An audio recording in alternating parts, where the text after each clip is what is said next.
Welcome, everyone, to another episode of the Prove Me Wrong podcast. I am your host, Pete Lieb. I'm happy you joined me again tonight. Once again, I have a great show with me. My guest tonight is Mr. Ivor Davis, and he has graciously joined me so we can talk about his book, The Beatles and Me on Tour.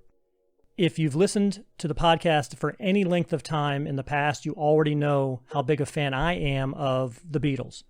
Unfortunately, they had already broken up before I was even born, and I'm not a young man. This year marks the 50th anniversary of the Beatles' breakup, and here we are still talking about them today, and they are just as popular as ever and picking up new fans every day. That's staying power. In the summer of 1964, Mr. Davis was the only British daily newspaper correspondent to cover the Beatles' first American tour, start to finish. He spent 34 days with the world's most famous band on the road, getting to know John, Paul, George, and Ringo in a way that most of us can only imagine. From their hotel suites, to the concert arenas, to the private jets, and he wrote a book about it. The Beatles and Me on Tour is his chronicle of their time together. Mr. Davis spent more than half a century as a writer for The Express, The Times of London, and the New York Times. Over that period, he has covered major events in North America and has interviewed some of the biggest names in show business. He is going to give us some first-hand knowledge of his life as a Beatle, as the fifth Beatle, here tonight. You can find out more information on his book at ivordavisbeatles.com or ivordavisbooks.com. So welcome, Mr. Davis, to the show. Nice to be here, Pete. Lovely to talk about a group that, as you said a moment ago, are here bigger than ever. Amazing. I have a 19-year-old and a 17-year-old, and they are as big a fans of the Beatles as I am. And that's amazing to think about in reality.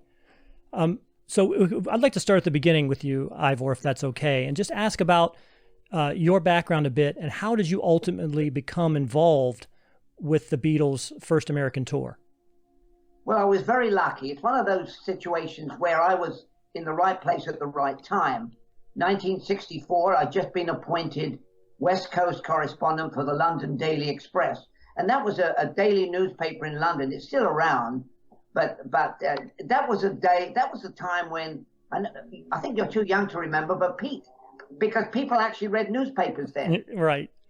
And they bought them. Anyway, so I was their West Coast correspondent, and one day the foreign editor called me up and said, get on the plane to San Francisco. The boys are arriving any hour now. I said, who are the boys? He said, the Beatles. So off I went from LA, where I was based, West Coast correspondent, got off the plane in San Francisco. And to be honest with you, I didn't know that much about them because this was the summer of 1964. And the only time I'd seen the Beatles was in February 1964 when they appeared on a show called The Ed Sullivan Show, which in those days everybody watched religiously Sunday night. So I'd seen them on, I'd seen the girls screaming, I didn't know too much about them. I got off the plane in San Francisco in 1964, went to the hotel, the Hilton Hotel in San Francisco, and there were about 2,000 young women screaming outside the hotel. I didn't know what I'd walked into.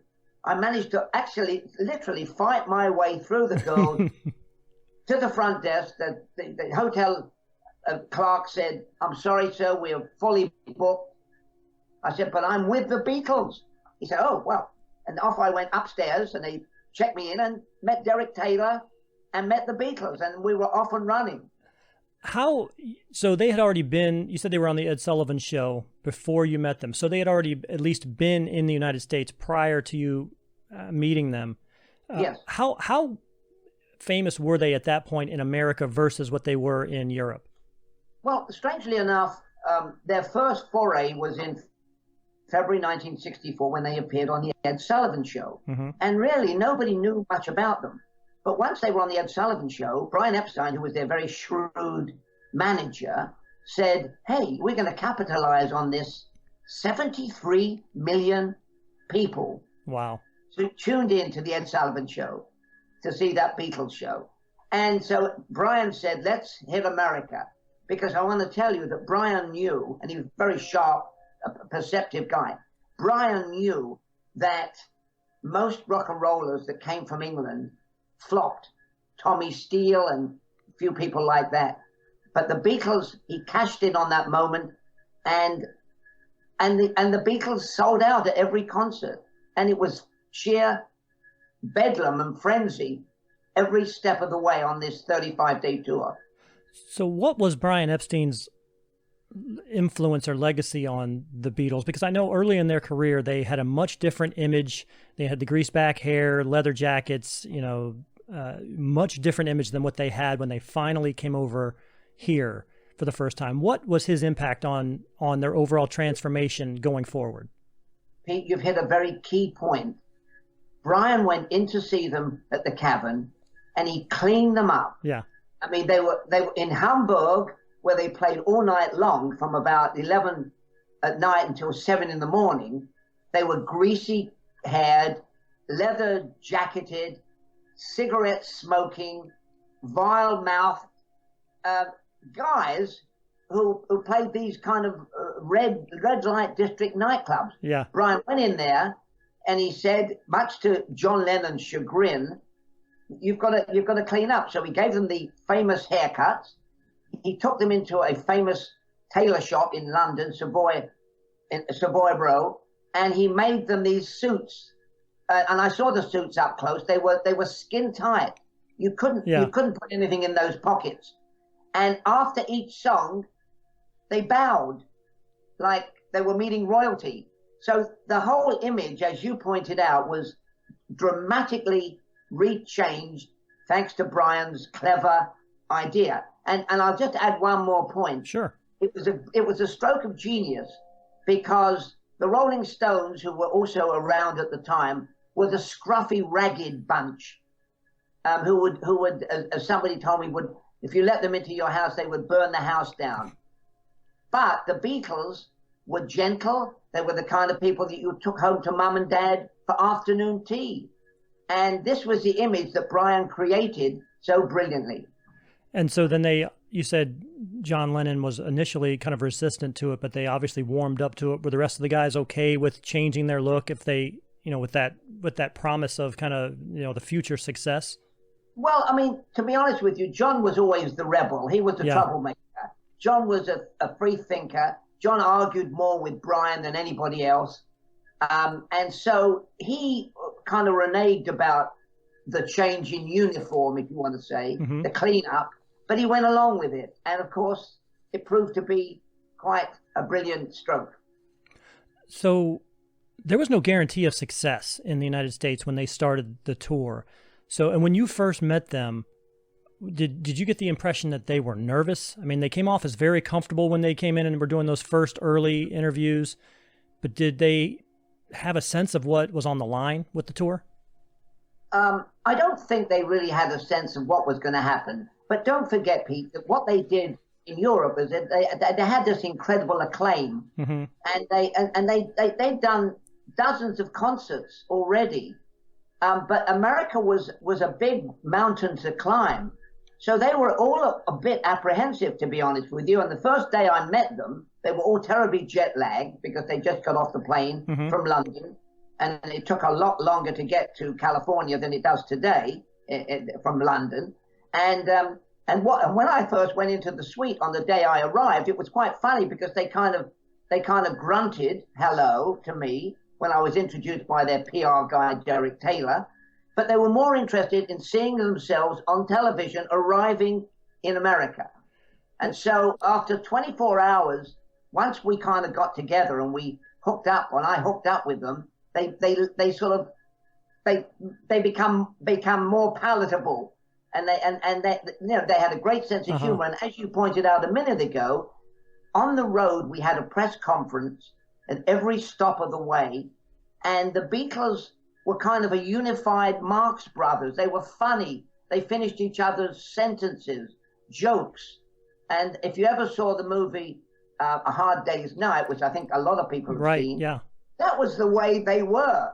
They were humorous. They were off the cuff, and they had that Liverpudlian, wry sense of humor, and that got them a long way.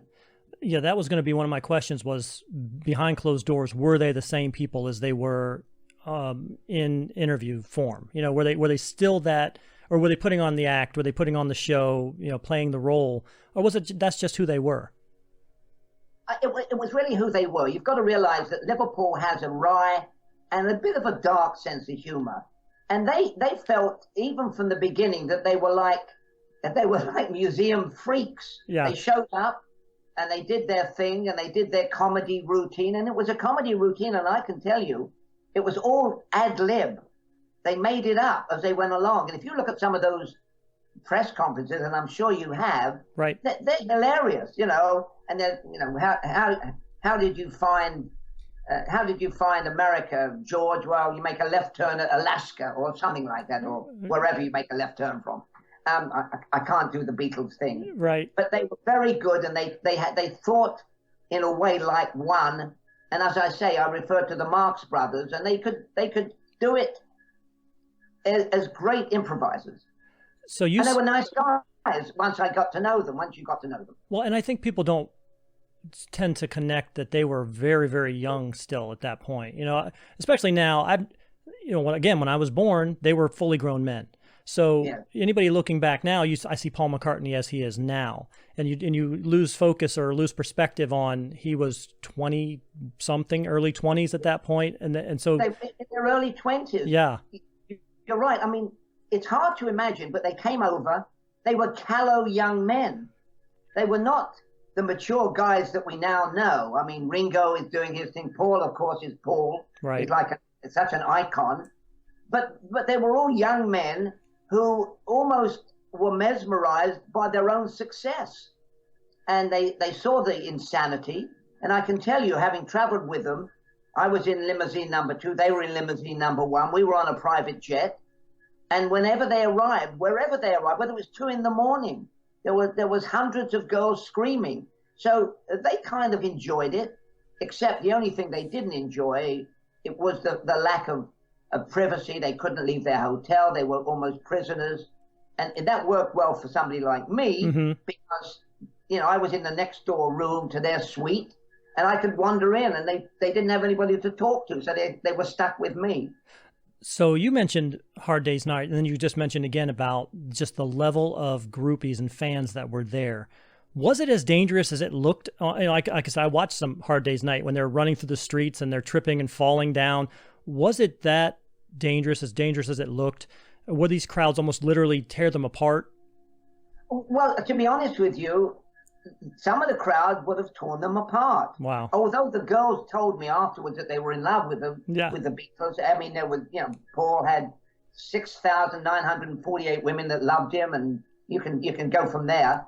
But I want to tell you, there's something in the psychological frenzy of a 15-year-old girl that a tank cannot stop. And I saw it because I was in a limo after a show, because the Beatles escaped quickly after the show. Before the audience stood up, they were gone, and we had to get out in the limos with them. They were in limo 1, I was in limo 2, and I can tell you that many times they escaped by ambulance or by armored car. But on one occasion, our limo, I mean, I didn't get away in an armored car, I was in that limo. And the girls actually came up, and it was kind of dark windows. And I want to tell you, if you've seen 60 young women shaking a limousine, and you're in that limousine, and they thought I was one of the Beatle groups, I mean, you couldn't see inside. Right. I was scared. I mean, they can overturn a limousine. So, I mean, there was an element of threat to life and limb. Well, and I always found that mentality so interesting in terms of, they work themselves up into such a lather, and, in anticipation of getting close to someone without really a plan of what they're going to do if they actually make it there. It's almost like they put all of their energy into getting there. And it's like, what are you going to do if you actually get your hands on them? Are you going to rip them apart? It's amazing. Well, look, 2 stories I must tell you. Sure, absolutely. Well, first of all, at the Hollywood Bowl, they had a little they had a pool, a fountain in the front. And at the Hollywood Bowl, there was like 10 young women jumped in the water to swim like 10 feet to the stage. And I would have thought, what would a bedraggled young woman have done, except maybe become electrocuted on one of the guitars? Right. It was absolutely crazy. And the other thing that I'm sure you know, and you probably heard because you know your music, unfortunately, once the Beatles came out on stage and started to play, I couldn't hear them. I was in the front row. Yeah. Because the girls screamed from start to finish. And it was insane. I mean, I usually say this, and it's true. I mean, I never knew the words of some of the songs until I actually went and listened to them in the privacy of my hotel room. Well, actually, that was one of the questions I had, was that I had heard that during these concerts, the crowds were just so loud and hysterical that they honestly could not hear their own instruments. And then I was going to basically ask you, were these shows really any good? I mean, what was the appeal of the show if you in the front row can't hear the music? Well, I mean, nobody could hear the music. Even the Beatles couldn't hear the music, seriously. I mean, there were a couple of times when Ringo didn't know what song they were on, but he learned a bit to lip read, so he was able to pick up the beat when he thought that they were on one song and they were on another song. They couldn't hear themselves. And I know we're jumping too far ahead there. No, that's fine. But right at the end of the tour, John said to me that he wasn't very happy with the concerts. He says, we're like a freak show. They come to see us, but not to hear us. And that was the key thing that resulted in 1966 of them stop touring completely. They wanted to be known for their music, their songs, their lyrics, not for being a freak show, as John said, a flying flea circus. And so that's why they finished up almost very, very quickly and never performed again, except on the roof of Abbey Road. Well, was there any truth to, and again, in seeing Hard Day's Night, was there any truth to them ever using body doubles or things like that to misdirect the groupies and allow them to travel a little bit more freely? The answer to that is I would say pretty positively, Pete, that they never used body doubles. I mean, they did try and, as I said, get away from the stadium. Right. In a police car, in a limousine, in an armored truck, in an ambulance, in a helicopter. But they never used body doubles. I hadn't heard that, but because the body doubles probably would have died, been ripped apart. Nobody wants that kind of job, do they? So what happened? So you're saying they couldn't leave the hotel, and you were one of the few people who were allowed to be in the hotel with them. What did you all do while you were in the hotel waiting for the next show? I mean, how did you get to know them? Well, here's what happened. John would call me, Art Schreiber, who was the Westinghouse radio reporter, who was a political reporter and ended up covering the Beatles trip, and he didn't know anything about the Beatles. But John would call us, and George was sometimes there, and we would play Monopoly at 2 a.m. And John loved to play Monopoly. He'd call us at 2, say, okay, we're having a game, come over. So Art and I and maybe one or two of the other guys would come over and play Monopoly. John would, in the middle of the Monopoly game, call his wife and 1-year-old son and do goo, goo, goo while he was rolling the dice in Monopoly. And to be honest with you, John was also a bit of a cheat when he played Monopoly. I mean, he kept rolling the dice until he landed on the property he wanted. And George, the funny thing was, John was at the center of the buzz. George came along for these games, but George was a man then of a few words. And that was a great thing, but also it was a bad thing, because I must tell you, Pete, that I was George's ghostwriter.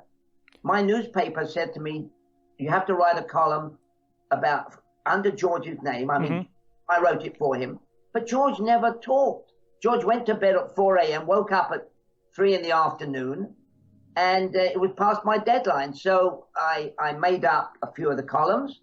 And then one day, George got me in the private jet that we all traveled in and said, what you've written about me under my name is a bunch of old, he used a rather strong word, but a bunch of old rubbish, let's say. I said, George, I never hear from you. You're asleep. For God's sake, let me know what's going on in your mind. And we kind of had a truce, and the columns got better. But as I say, George was not the most articulate. John was the one, he was the kind of really the leader of the pack, and Paul was a terrific guy, a very amiable guy, the kind of guy he is today. Mm-hmm. I mean, I saw him last year at San Diego, Petco Stadium. I went back stage, had a long chat with him, and he was Mr. Personality. So who did you feel like you connected with the most? Was it John that you felt like you had the best connection with? Yes, I think, there's no doubt whatsoever that John, because John was the brightest, he was the most informative, he was the most wanting to learn about America. I mean, I sat down and listened to Art Schreiber, who was the guy from Westinghouse, political guy, talk to John on the plane for like 45 minutes about Martin Luther King, about race riots, about John Kennedy. And John listened, and John wanted to learn that. I mean, with all due respect to Paul, he wasn't interested. Ringo, well, he wasn't interested. And George, you couldn't get a word out of him. Right. So what was their first impression of America? I know it had to be difficult to get one when you can't leave the hotel, but if they weren't actually able to leave, what was that first impression of America like for them? Well, to be honest with you, you just hit the nail on the head. They never got out of the hotel at all. I mean, you've got to realize we arrived at 2 a.m. or 3 a.m. or whatever. We got a police escort through the streets to the hotel. There was always somebody at the hotel. Then the Beatles got up and they had a press conference every day. They sometimes did 2 shows a day, one afternoon and one evening. So by the time they finished their concert, they hadn't seen anything. And when John went back to England at the end of the tour, he said, "I'm sorry, we never saw anything." The only time they saw anything of America was when they took 3 days off. We were in Dallas. They took 3 days off. The guy who ran the charter company, I forget his name, invited them to his ranch, and the Beatles went out there, relaxed, went horse riding, celebrated Brian Epstein's birthday on their own. That was the only break they had in 35 days. So John complained, "I wish I could see more of America." Of course, he did come to New York, and he did see a lot of America, and unfortunately, well, yeah. he did. So they were very prolific songwriters as well, and kind of constantly putting out 2 or 3 albums a year, it seemed like, for the 7 years. Yeah. Pete, the amazing thing about Paul, particularly Paul and John, is I would go into the room. We had access into the room. I would raid his minibar, much to the chagrin of Brian Epstein, who said, "You're using too much booze, boys."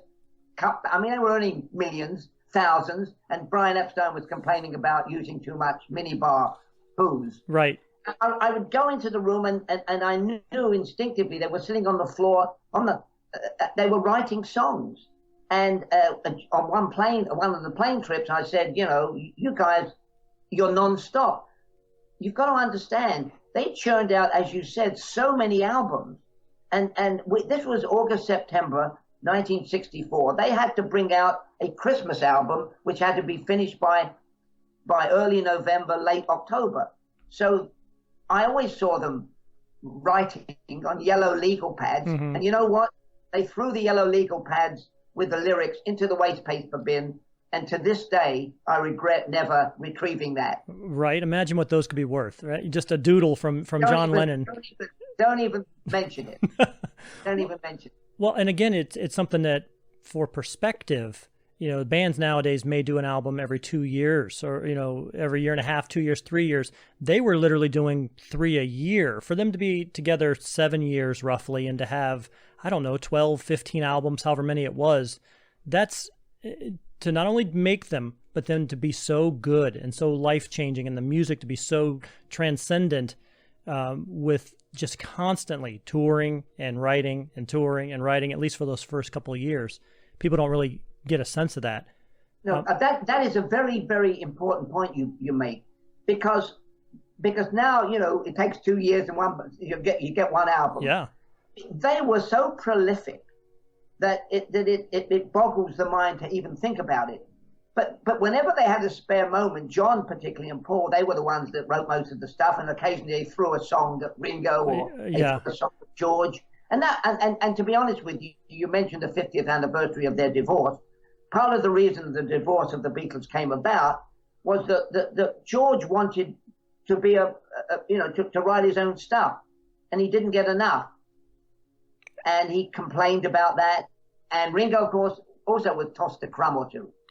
Yeah, you know what, and that's kind of off topic, but it always stuck with me too, because I really honestly thought, especially later in their career together, that George wrote some of the better songs that they had. I mean, between Taxman and Here Comes the Sun and Something, some of those songs were just beautiful, just amazing.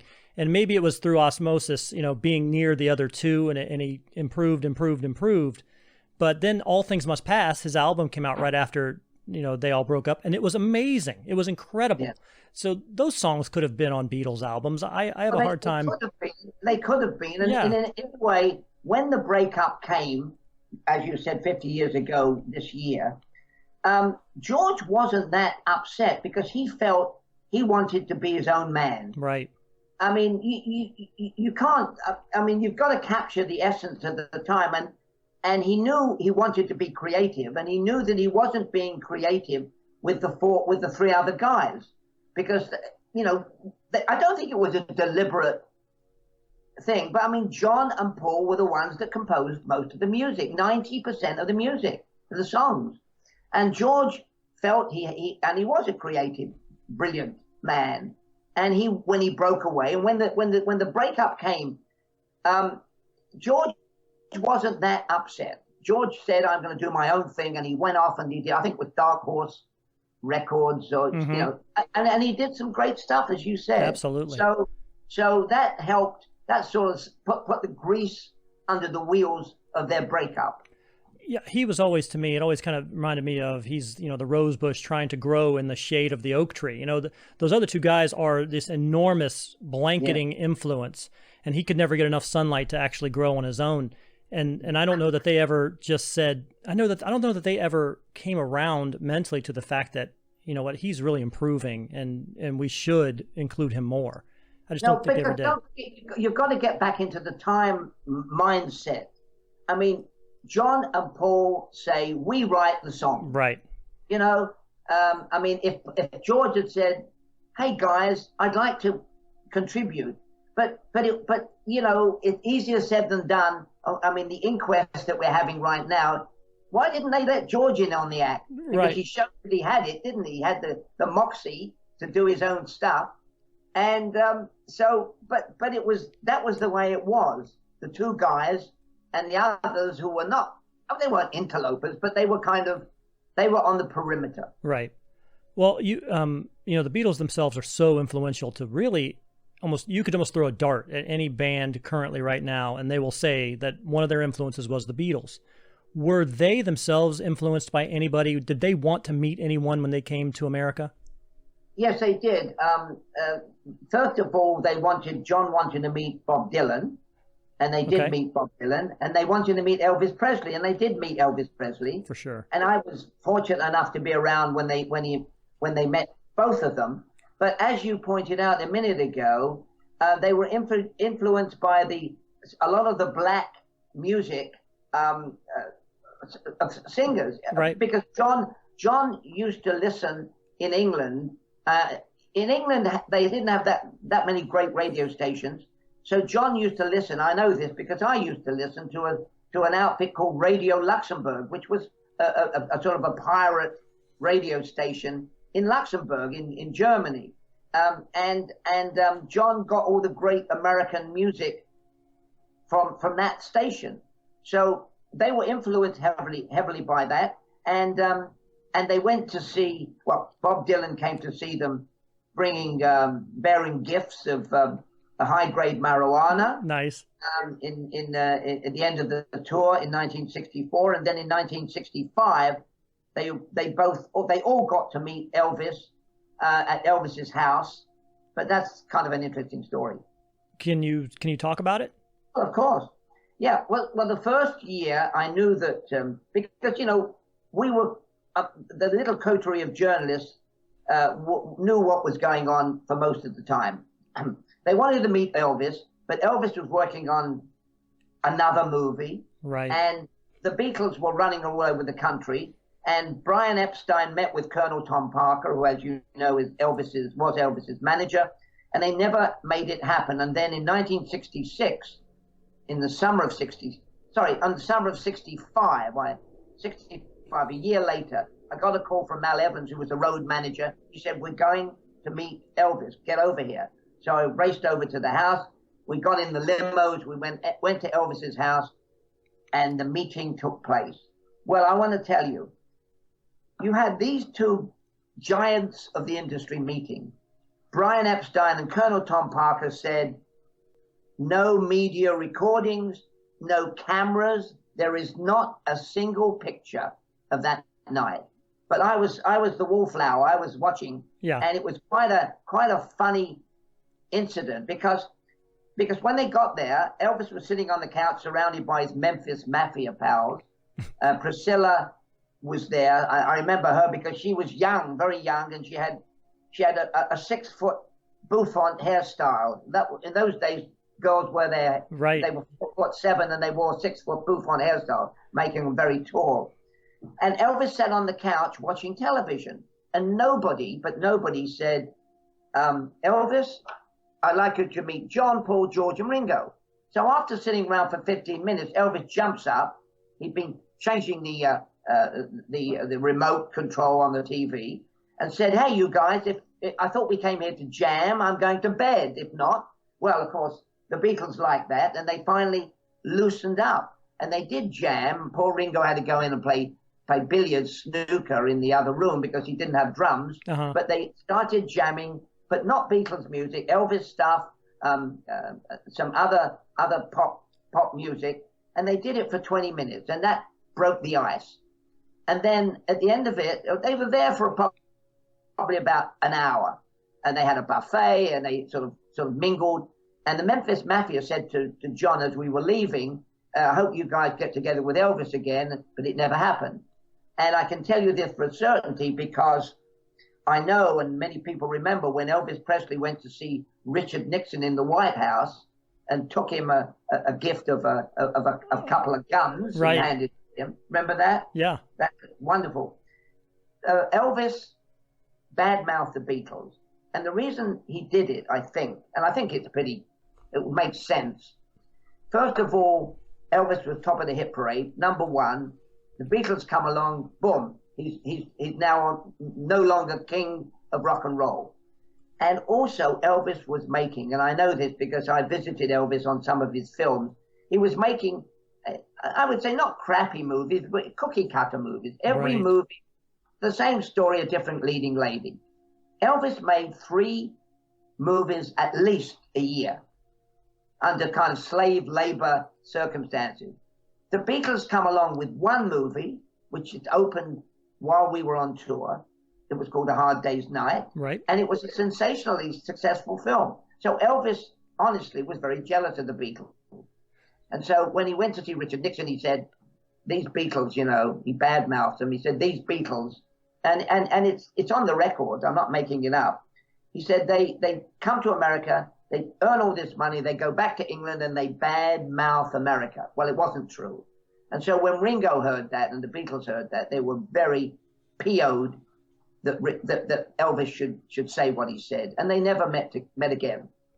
Do you feel, just kind of telling that story, the first thing that comes to my mind is, do you feel like his whole, I'm going to sit here and change the channels and not really interact, was kind of a power play in his mind, that I'm going to make them introduce themselves to me versus me stand up and be a stand-up guy and say, hi, how are you? I'm Elvis. Well, it's very interesting. Yeah, you have hit the nail on the head.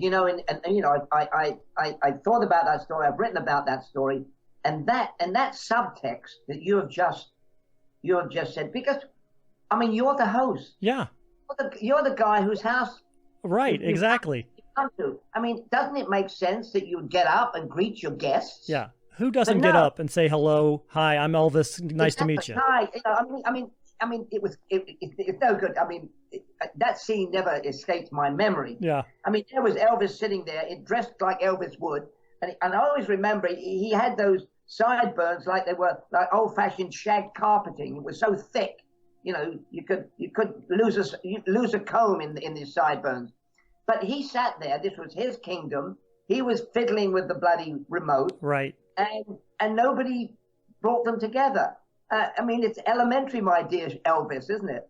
Well, yeah, and again, these are still young men in '65. They were still young men. This is somebody, an idol of theirs. They go in maybe a little bit awkward, not knowing what to say. Yeah, that's just such a weird thing for him to sit there. Somebody has to be. They have to have somebody like you to say, "Hey, Elvis, John, Paul," or somebody to kind of break the ice. But exactly. I mean, it was so awkward, and we just, we weren't supposed to be there. I wasn't supposed to be there. So I was, no way I would go up and say, Elvis, I'd like you to, you needed somebody to do the diplomacy. Well, that again speaks to the mentality of some of these famous people. Bing Crosby was jealous of Frank Sinatra, and then Frank Sinatra was jealous of Elvis, and then Elvis became jealous of the Beatles. Yeah. But that also says, in looking at the Beatles, and there's always, it goes around between the Beatles' relationship with the Rolling Stones and how everybody tried to make that a competition between them. But then you saw Mick and Keith sitting on the floor in the crowd during the All You Need Is Love video. So they obviously weren't in competition. They were all friends. And it seemed to me like the Beatles didn't have that group that they were jealous of, or that they hated, or that they would sit and fiddle with the remote and wouldn't stand up and say hello. It's just a different mentality. Yeah. Well, actually, this is like a psychiatric analysis, because now I've never really gone into this, but you're right. So inwardly, Elvis must have been seething, because these young interlopers, these young kids, come to his house, and not only have they knocked him off, because he was Mr. Hipster, wasn't he? He was the one, and these young kids from England come to his house.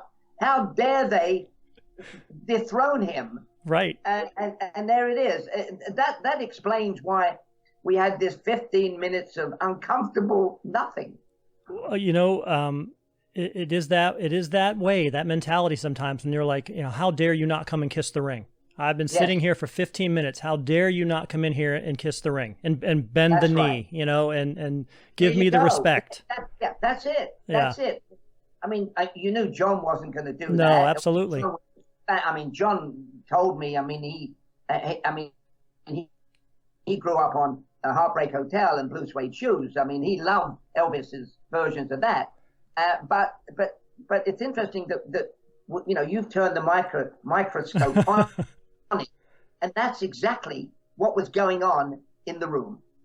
So, when your time with them was over, and did you have a feeling at the time, kind of how historically significant what you had just done or what they had all done together was going to be, or was it just another assignment for you? You guessed the answer. No, it was just another. No. Yes, exactly what you just said. The latter. Yeah. Thought it was another assignment.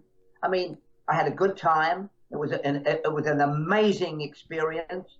I got back into LA. I think to be honest with you, the next day my office said the Warren Commission report has just come out. Get in on that, right? It was like here today, gone tomorrow. But I did keep in touch with them, and I did cover the second tour and then the third tour. But it's a bit like my office said, well, you did the big first tour. Mm-hmm. Keep an eye on them, visit them when they're in LA, and file any stories that you think are worth filing. So, so you go on like a journalist. Unfortunately, when you work as a daily newspaper correspondent, today it's the Beatles, tomorrow it's the Warren Commission report, and the next day it's something else. And I never knew that you and I would be sitting here 50 odd years later talking about that. And the Beatles didn't think they would last more than 5 years. So, in reading through your bio, and this is kind of a little bit off topic, but in reading through your bio, you, to your point, have covered a lot of incredible situations and circumstances in history. If you're looking back at it now, in that era of the 60s, because it was incredibly turbulent. Well, you went from everything from, landing on the moon at the end, which had to be an incredible, to John Kennedy being assassinated at the beginning. Where would you slide in that tour now, looking back now, against all of those other things that you covered? I mean, I think you also had covered Bobby Kennedy's assassination. You were there. When I was in the kitchen when Bobby Kennedy was shot. But you mentioned the moon landing, and this is a little bit off what you asked. But I'm going to tell you this story. Sure, absolutely.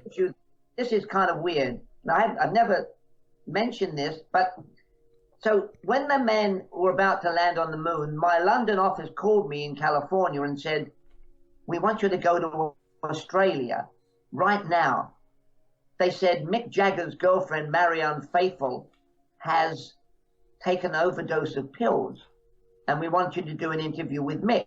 So I thought they're actually the real reason they want me to go to Australia is they want me to go to the Aboriginal area where the first photos of the men landing on the moon were going to be available, and then I went get a photographer, and we'd send back the first pictures of the men on the moon because we were ahead of the game. Don't forget, communication wasn't worldwide then. Right.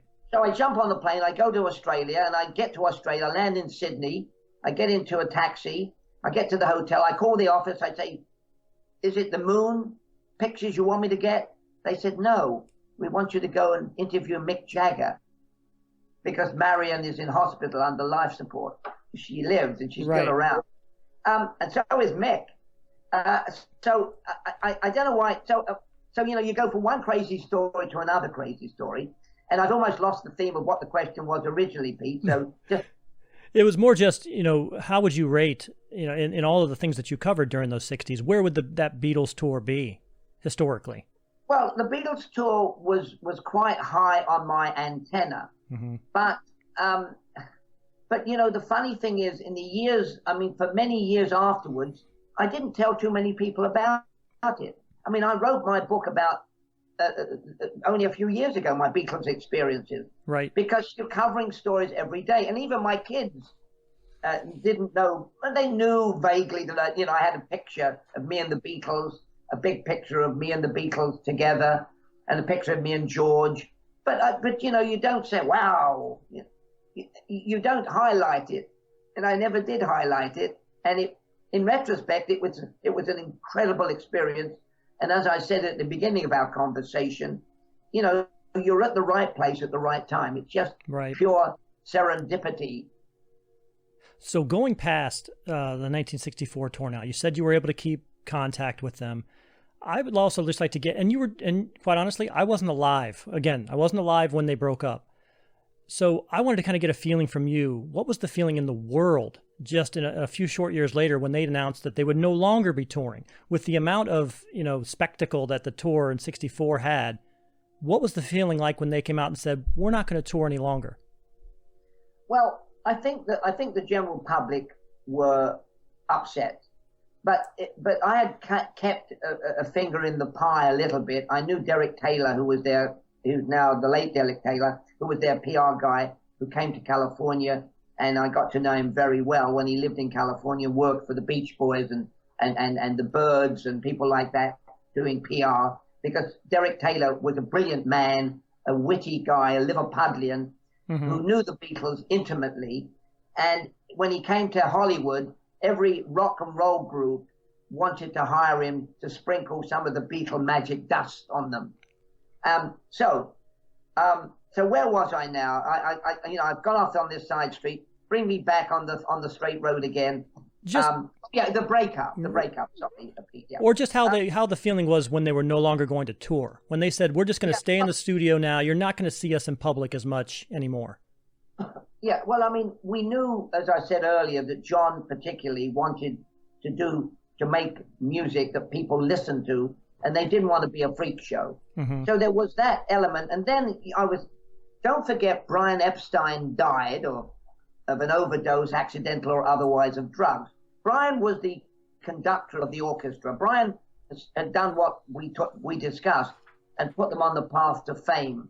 So once he was gone, there was nobody to call. And so Paul ended up hooking up with his wife Linda's father, who was an entertainment lawyer, Linda's brother, who was an entertainment lawyer. John, in his usual Machiavellian way, hired a guy called Alan Klein, who was a a kind of a pit bull of a guy who got a lot of money for his rock and roll people, advanced money from the studios, because most of the rock and rollers were scrounging to get their money from the record companies. Right. So there were all those elements in it, and George wanted to do, as we discussed, wanted to show the world that he's a talent in his own right. So there was John and George and Paul was on his own, and Ringo. So there was a 3 against 1, and there was all these elements of a nasty divorce. They had arguments. They couldn't get themselves together, and finally, John admitted to a writer that they were breaking up. The writer but said, "Don't print this." And then, 50 years ago, this year, Paul announced the Beatles are over. And I think people were very upset because, they were huge, but they went their separate ways, as we know. And their separate ways actually turned out to be hugely fascinating, as we know. Right. See, it wasn't the end of life for them, was it? Although Paul was very depressed.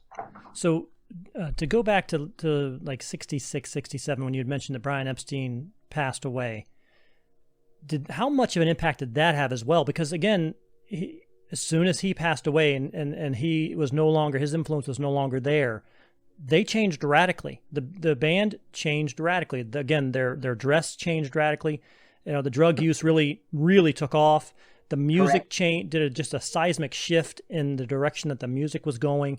How much do you think that of that was them wanting to try something different, and how much was just saying, the shackles are off, we're free, this influence that had been pretty overpowering, and now they can do what they want?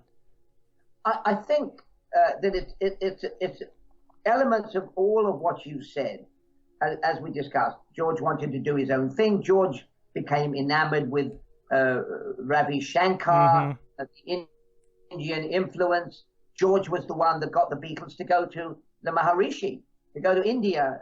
I forget where it was, but off they went to find the real meaning of life, because they'd had success and they were young men, and suddenly they woke up one day and said, is that all there is? There's got to be more. And so these swirling elements of the Maharishi, and I want to do my own thing. It's about time I got the credit I deserve, said one.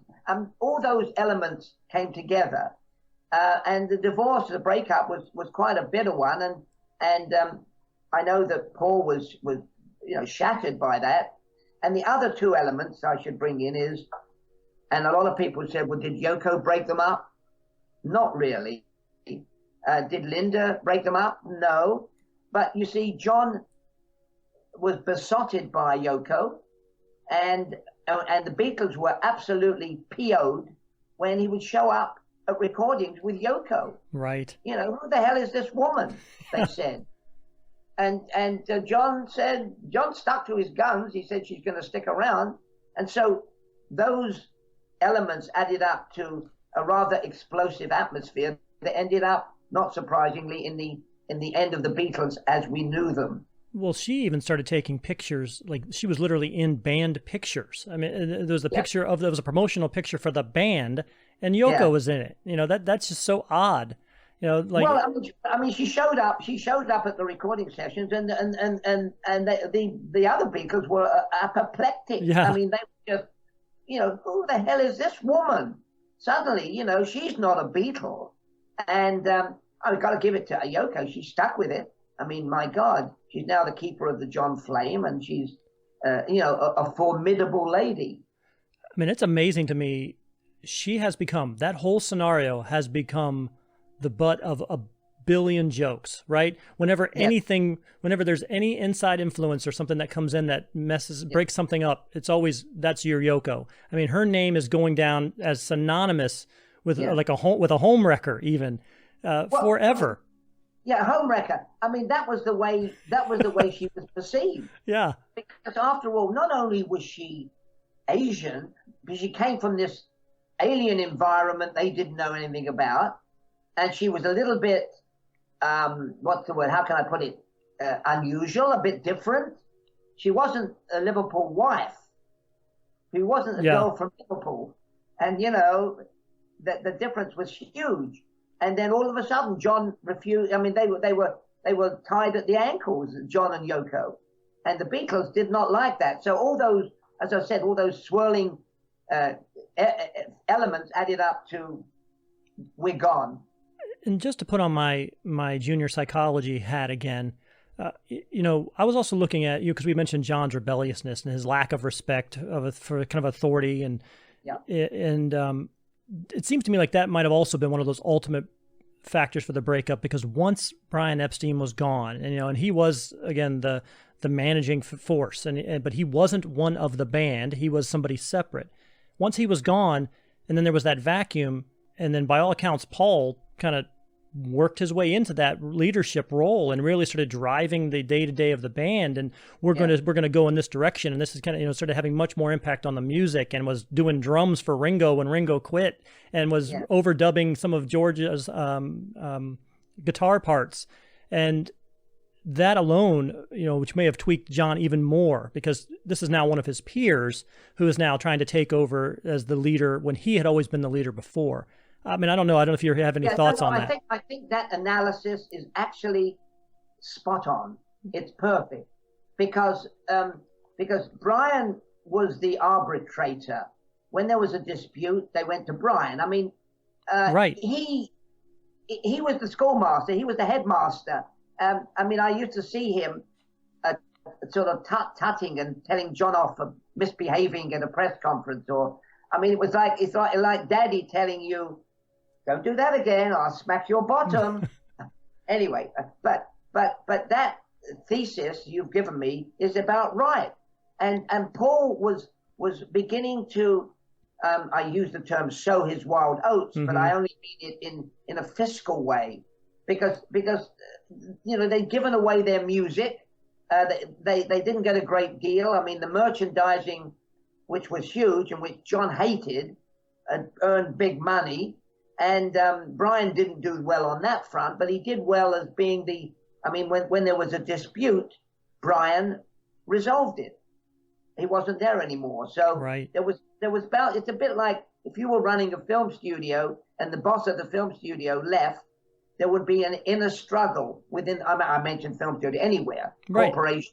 There'll be an inner struggle between the key principal players to gain control. And that's what happened. And that's nicely put by you. Yeah, I mean, it wouldn't be the first time where you had peers, and then one of those peers was placed or kind of seized control over the other, and there was hard feelings there. And that is not, and again, it went on for a while. It went on almost all the way up till John's death. You know, he was writing, you know, he was writing bad songs about Paul, you know, and putting him in his albums, and they were dissing each other back and forth. And it was just really sad to see, because they had been best friends as far as everybody knew.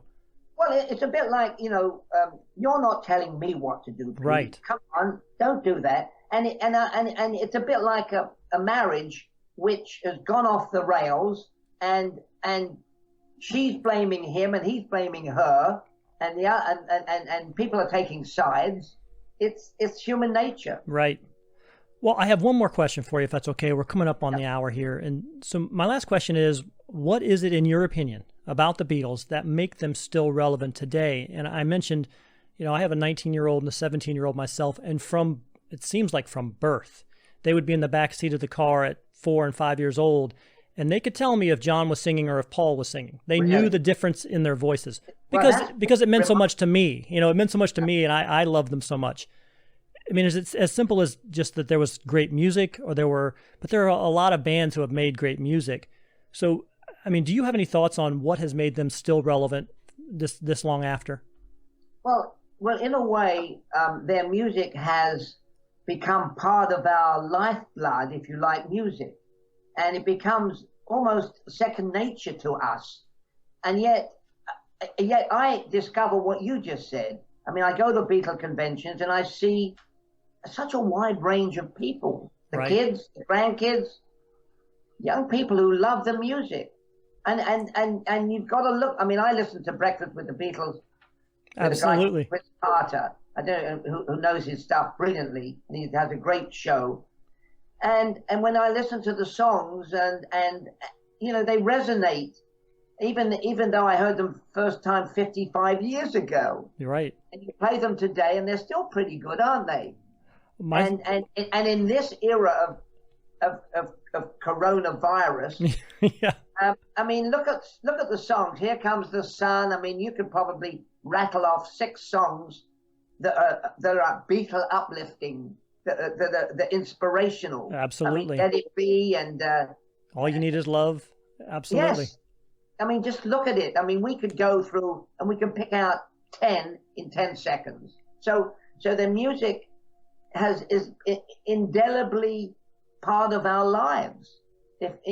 Even though you're much younger than I am, of course, and your kids are much younger than I am, but people love it. People just find solace, happiness in what they've done, and that is amazing. Well, record players and vinyl records have started to come back now. It's kind of a thing now. It's a little niche market. And my daughter has a record player, and she got Abbey Road for Christmas. And she came out of her room the other day, and she's like, "Man, that album is so good." And I was like, "Wow!" I was like, "Yeah, it is. It is." How old is she? She's 17. And, wow. She's just like, man, the vocals were just perfect. And the way that she especially loved that whole 15-minute, basically the second side is just one continuous jam. And she just loved how that works. And it's amazing to me, again, as I'm 47, they're 19 and 17, that it has the same effect on them that it had on me when I first discovered the Beatles, maybe around 1983 or 4, when I was probably 10 or 11 years old. And again, at that point, I told the story before, I thought it was I heard Got to Get You Into My Life, and I thought it was just Paul McCartney, because I was used to Paul McCartney. I'd heard him solo, and so I didn't realize it was the Beatles. I didn't know who they were. And then when I heard the DJ said it was the Beatles, then I went back and started looking up all their songs and just fell in love. So, but let me just turn the question on you then. I mean, why do you think the Beatles today are as vital, if you like, as they were 50 years ago? And why do we love the stuff? I think it's still an impact of oral tradition almost at this point. It's almost like grandparents passing down to their kids, passing down to their kids. People who are my peers who have children who are young are dressing their children in Beatles onesies as a baby. And when my kids were in utero, my wife had headphones on her stomach, and we played, In My Life, we played the Beatles on their stomach when she was in. But there you go. That's your answer. That's a perfect. Wow. But that's I think that we are still, and as now my daughter will pass that down to her daughter, and so many bands kind of come close, but just fall a little short of that. And I think they've gotten a mythos now about them. They're almost mythical, and so. And also, I mean, Paul is still around, Ringo's still around. I went to the concerts of them both. They are pretty phenomenal. What we've got to do at another date, Pete, is you can imagine me as a reporter, and I'll leave you with this. I get to cover the most horrendous murders of California, Southern California, the Manson murder case, as a reporter. And I go to the Spahn movie ranch and I interview the members of the Manson family who were not involved in the murders. And they suddenly say to me, the reason they went out and killed was that Charles Manson played the Beatles' White Album, which we all believed the lyrics of in the songs of the White Album are telling us that there's going to be a race riot and there's going to be bloodshed in the streets. And I sit there listening to this absolute garbage, and then I go cover the trial a year later, and guess what the prosecutor comes up with as a motive for the murder? I mean, the Beatles' White Album. I mean, talk about horrendous misuse of music. But I mean, that's another story, but maybe for another time. Well, and just to touch on that, I think that they also kind of created a little bit of their own monster there with all the imagery that they were putting in and all the subjectivity, in terms of the album art and the whole Paul is dead. I think that, they'll say now, or I know Paul says now that was just, they didn't do that. It wasn't real, but there were so many coincidences in the artwork and so many times when they made Paul seem different than the rest of the band, and to not be doing it kind of tongue in cheek. And so when you open that door and you start easing people into this type of mindset, there are unstable people out there. And plus the fact that I'm very familiar with, so I've written a book about the Manson murders and stuff, but they were also heavily under the influence of mescaline, LSD, all sorts of drugs. So you've just outlined, you can perceive this when you're sober, when you're heavily under the influence of mind-bending drugs. Wow, you can believe anything, can't you? And drug and song lyrics are historically up for interpretation. That's right. I have a friend of mine, I'll tell you this story. I have a friend of mine who used to work for EMI Music Distribution, and he just kind of met bands. He met bands as they came into town, and he would take them out to dinner, and then they would go do their show. And he's having dinner with, it was a band called Radiohead. I don't know if you know them, but it was just So he's sitting there, and this is a huge moment in his life. He's talking to Radiohead. He's very excited. And there's a song that they had called Fake Plastic Trees, and he loves it. And so he's talking to the lead singer, and he says, that song changed my life. It's so amazing. The lyrics are so great. What does it mean? And the guy's like, it didn't mean anything. It was just a stream of consciousness. I was just writing words to fill the music. And it crushed him. It crushed him because he wanted there to be this meaning. And so that's just the point where you can interpret. Well, I mean, that's a perfect example of taking a lyric that was harmless, right? As you said, fake plastic trees, right? And turning it into whatever you want to turn it into. It can have meaning. If you want it to have meaning, it will. And so the Manson family wanted that to have meaning, or he wanted it to have meaning for them. And so he made it that way. Thank you so much, Ivor, for making time with me and with us tonight to discuss your experiences. Is there anything else? I know that we're in the kind of the tail end here of this COVID-19 process, so you may not be doing a whole lot of public appearances, but you did just release a book called Manson Exposed, and we talked about it briefly here for a moment. Is there anything else that you wanted to take a moment to plug, maybe your Manson book? Well, I mean, the Manson book came out a few months ago, and but now nobody, now we're trying to survive, aren't we? Right. The other thing I'll mention is late last year, or was it last year? I think maybe the year before, I have a children's book. And I'm going to tell you what it's called. It's called Ladies and Gentlemen, the Penguins. And it's about 4 penguins from the British Falkland Islands, which is really near Argentina, who decide they want to become rock stars bigger than the Beatles. And they actually get hired on the Falkland Islands by a manager there called Brian Fishstein.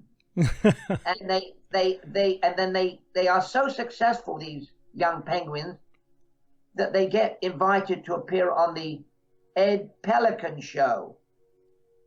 And their first big hit is I Want to Hold Your Flipper. And you say this is a child's book, you said? Yeah, it's a children's book. Yeah. So there you are. Book. You are furthering the mythology. You are introducing. So I mean, I had fun writing it. I wrote it for kids, but adults enjoy it. So it's called Ladies and Gentlemen, the Penguins.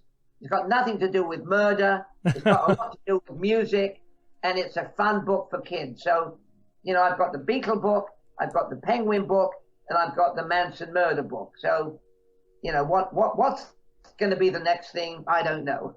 Well, let me ask you this real quick as well. Did you I don't know if you've even seen it. There's that movie called Yesterday where the world forgets the Beatles and he starts to play it. What were your thoughts on that? I mean, I thought it was cute. Right. I liked it. I mean, it was, you had to, look, you go to the movies and you do have to stretch credibility. Yeah. Slightly. I thought the guy did a great job. I think, I know that Paul, and I'm sure Paul enjoyed it because they had to give permission for all the music. Right. I never asked Ringo about it. Paul said he liked it. I kind of enjoyed it, and it was just fun. I think it was well done, and it was well produced. A good director, I forget his name, but he's a famous director. And did you like it? I did, and I liked the idea of it, because it is something that bakes your noodle. I mean, it really is, to me, it's a great idea. What if it didn't exist and you were bringing that music out again right now? Would it still have the impact that it had then, or were the Beatles and were they manufactured by the time they were living in? What was it? Was it the music really, or was it the music and the guys and the band and the way they were looking at the girls and interacting with people? Was it both? Because he didn't look anything like the Beatles. He didn't have the same charisma that they had. Yeah. So, I personally think it has to do with both of them. It's those guys, those collection of guys, because the Rolling Stones made great songs too. The Rolling Stones are not looked at historically the way the Beatles are. So not with so much affection, really. Right. I mean, on a 1 to 10 scale, I would give the Beatles have a 10, and the Stones probably about 7. Yeah. I mean, maybe I'm being unfair on Mick and the crowd, but as a heartwarming, endearingness, the Beatles are off the scale. Absolutely. So again, I really appreciate it. Once again, everybody, that's IvorDavisBooks.com. The book is called The Beatles and Me on Tour. It highlights the 1964 American tour.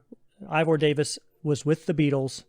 Pick it up. There are a lot more stories in the book that we didn't talk about. We're not going to give away all the punchlines. Tons of stories, and I had fun writing it. And if we had another 6 hours, I could tell you more stories. But this has been fun as well, Pete. Thank you. I appreciate that. I appreciate it very much. Maybe we can work out some time and do a part 2 another time. I would love it. I'm a huge fan. I appreciate it. Great. Good to talk to you, and stay safe. Thanks. You too. I appreciate it, and we'll talk to you again. Thank you. Bye. So once again, that was Mr. Ivor Davis, and The Beatles and Me on Tour is the name of the book. And again, this is just a passion project for me. I'll keep putting, if anybody who's associated with the Beatles, I'll put them on the show. I love the band. I've had multiple episodes about the band now, different aspects of the band, the Paul is Dead Conspiracy, my favorite album.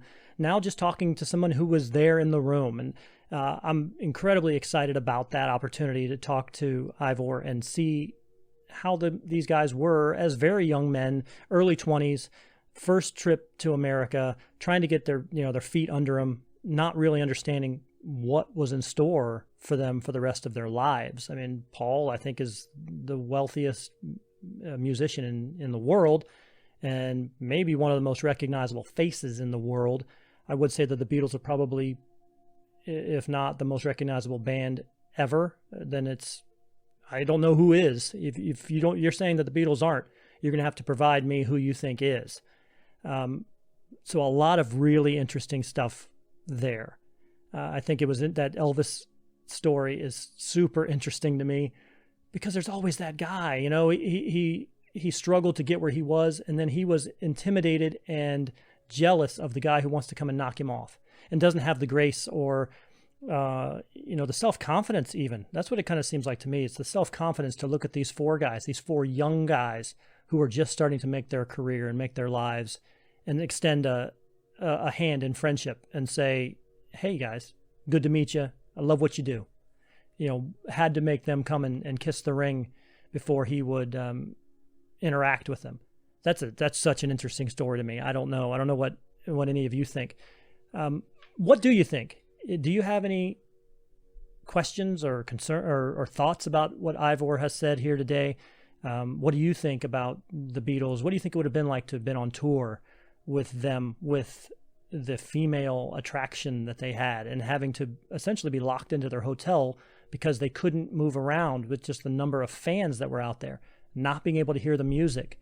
You can't tell if you're playing the right song. When the drummer can't tell what the guys in front of him is playing, that's a problem. Typically, that's a real big problem, not knowing what song you're playing. So, while I would have been heartbroken myself to think that 2 years after that, they say, we're not going to tour anymore. when you get to that, and just with the level of technology that they had back in the day, they didn't have the in-ear monitors or the different things technologically that they have now, which would allow them to be able to hear better. So maybe it is just, hey, there's no benefit to being up on stage and not being able to hear what we do. Let's just stay in the studio. It makes sense. But what are your thoughts? You can drop us a line on our email address. It's provemerongcast@gmail.com. You can also contact us on Facebook or Instagram if you'd like. You just search Prove Me Wrong. It's the name of the show. You'll find us. If you're looking for more content itself, we are on pretty much every podcast platform there is: Spotify, Stitcher, Tunein Radio, iTunes, SoundCloud. Any app that you use to find podcasts, you can find the Prove Me Wrong podcast. Like and subscribe to the podcast page, and you'll be notified when a new show releases. We typically release a new show every week. So every week you'll get something new. You'll get a notification, and you can hear what we're talking about this week. We're also on YouTube, as you see here on this little scroll. Like and subscribe to the Prove Me Wrong YouTube page. And once again, you will be notified when a new YouTube program is released. So before we go, this episode of the Prove Me Wrong podcast is brought to you by Javaremix. Javaremix is the perfect blend of 100% organic Arabica coffee infused with nano-emulsified CBD. You can start your day off with great tasting cup of coffee with all the demonstrated benefits of pure CBD. Javaremix offers traditional ground coffee as well as single-serve K-cups in both regular and decaf. And if you don't happen to like coffee, Javaremix also offers teas, beauty products like bath bombs and body scrubs. You really don't have any reason not to give them a shot. As an added benefit to our Prove Me Wrong listeners, if you go online right now, that's javaremix.com, and enter the promo code Prove Me Wrong, you'll get an additional 20% discount off your entire shopping experience. And Javaremix also offers free shipping on all orders over $40, so again, you have no reason not to give it a try. Once again, that's javaremix.com, promo code Prove Me Wrong. The Prove Me Wrong podcast is brought to you tonight also by ZendoZones citronella burners from JT Eaton. They're shaped like fearless little tiki gods, so you can let Surf and Stan, Hawaiian Howie, and Luau Lily bring back the islands to your backyard with ZendoZones citronella burners. ZendoZones uses natural 3% citronella candles and incense cones. They're perfect for patios, decks, backyards, campsites, poolside, and more. You can enjoy the outdoors again. They are available on Amazon.com and at select Ace Hardware stores. Collect them all today. So once again, for my guest tonight, Mr. Ivor Davis, and his book, The Beatles and Me on Tour. I am Pete Lieb. This is the Prove Me Wrong podcast, and we'll talk to you again soon.